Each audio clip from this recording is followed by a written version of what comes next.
Well, here's an interesting problem. So, drained all the coolant, was about a half a liter short. It's supposed to have 2.5 liters. I only got about 2 liters out of it. I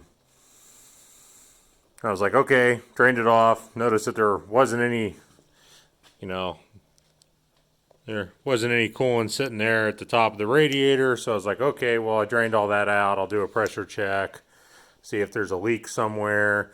Went over here and said, man, that's kind of strange. We got a full coolant reservoir right there, yet we were low on coolant.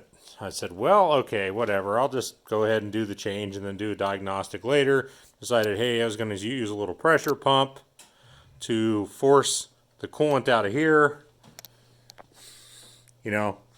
back to the neck, and then just drain out the excess. Just a lot easier than a couple other different ways of doing this. Put pressure to it. The cap immediately blew off. Figured, okay, well, maybe I'll just blow in it. Well, tried that, didn't work. Said, wow, okay, well, there's something restricting the flow.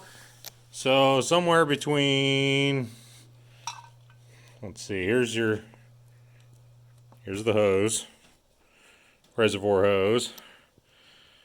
So somewhere in this area, it's pinched because compressed air or blowing through this isn't getting anything out to the radiator.